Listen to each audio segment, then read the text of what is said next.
Today we're going to talk about one-sided limits. So to motivate our discussion, let's recall what it means to say that the limit as x approaches 3 of f at x equals 5. This means that when x is really close to 3, the y values of f at x are really close to 5. We've looked at limits so far graphically, using tables, and also analytically. When we have really nice functions, we could just plug in the x value into the function to find the limit, and that would be how we find it analytically. But if it's not a really nice function, usually this is when there's fractions or something, we use tables or graphs to find the limit. We found examples where limits failed to exist in 3 different ways. Maybe the function approached different numbers from the left and the right.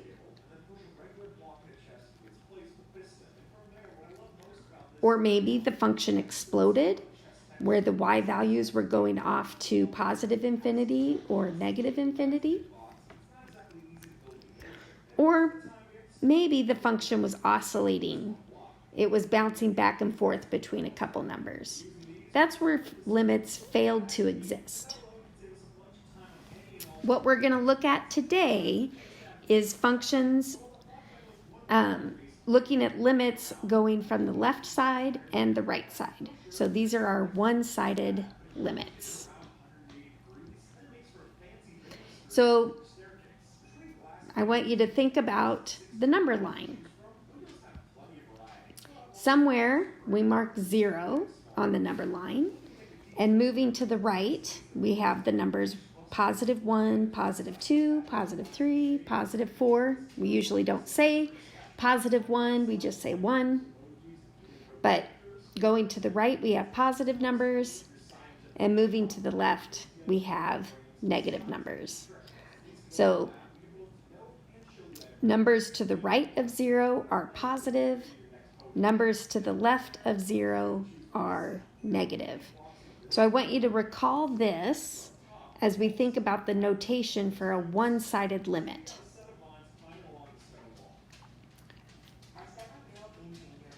For our one-sided limit, we would write x goes to 2 plus, and that means we are approaching 2 from the right side.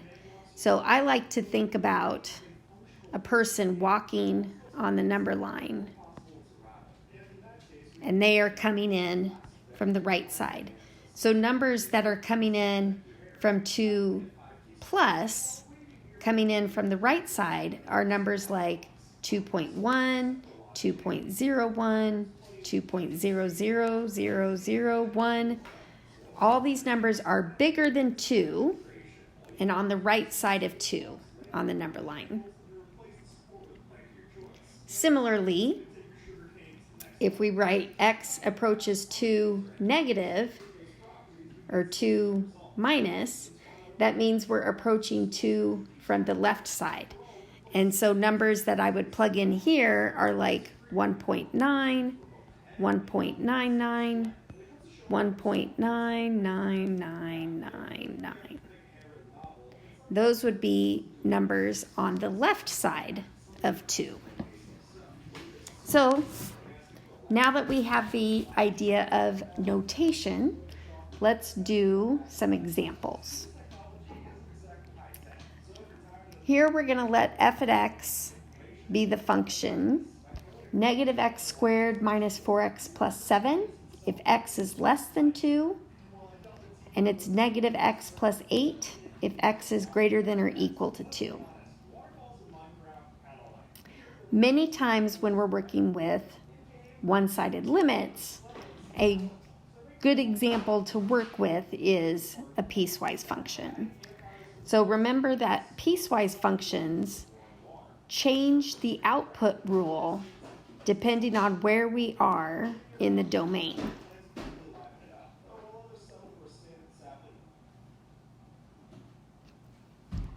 For x less than 2, we're on the left side of 2.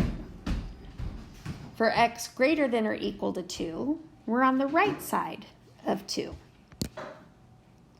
So let's do the right side of 2 first. The limit as x approaches 2 from the right of f at x is the same thing as the limit as x approaches 2 from the right of negative x plus 8, because our rule for the output on the right side is negative x plus 8. And this is a pretty nice function. Polynomials are always nice. We could just plug in 2 and we get negative 2 plus 8, which equals 6. So the limit as x approaches 2 from the right side of f at x is equal to 6. Now let's approach 2 from the left side. And now we have to use the other output rule because we are on the left side of 2. The limit as x approaches 2 from the left of negative x squared minus 4x plus 7. This is a nice polynomial, so we can just plug in x equals 2, and we get negative 4 minus 8 plus 7, which is the same thing as negative 5.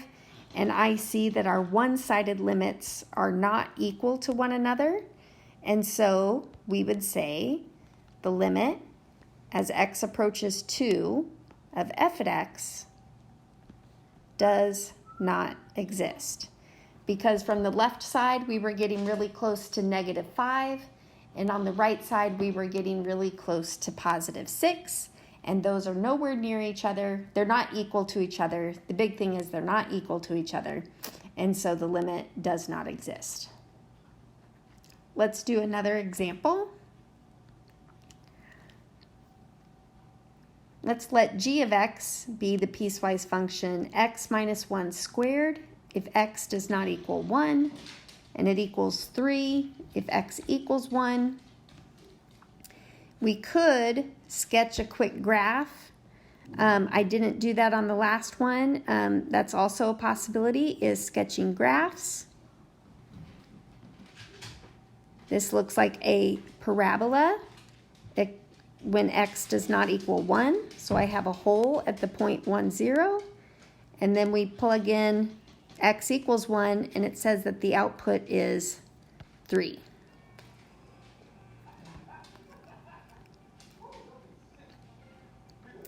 So let's look at our one-sided limit.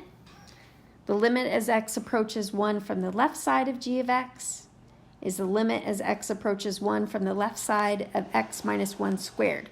Because when we do limits, remember we are near 1.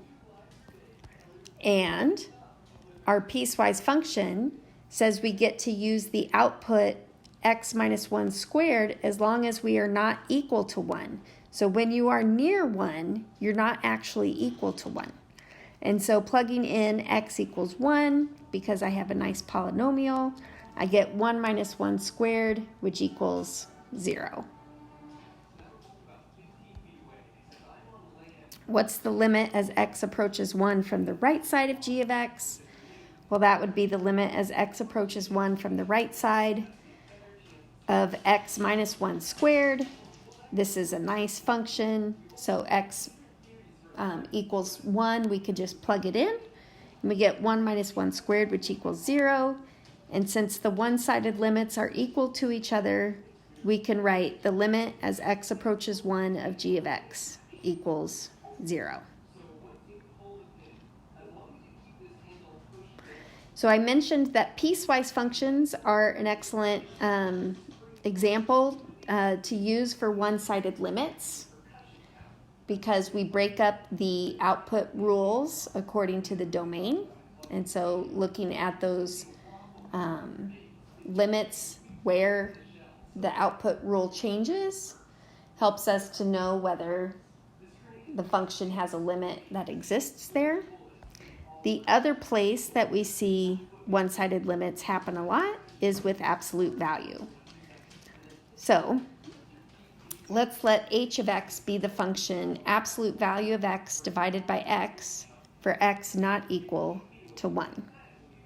X not equal to 0.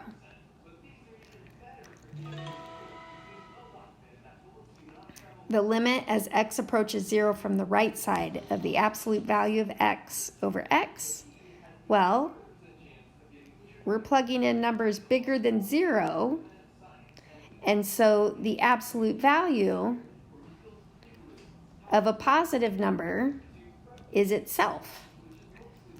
And so the limit of the absolute value of x over x as x approaches 0 from the right is the same thing as the limit as x approaches 0 from the right of x over x.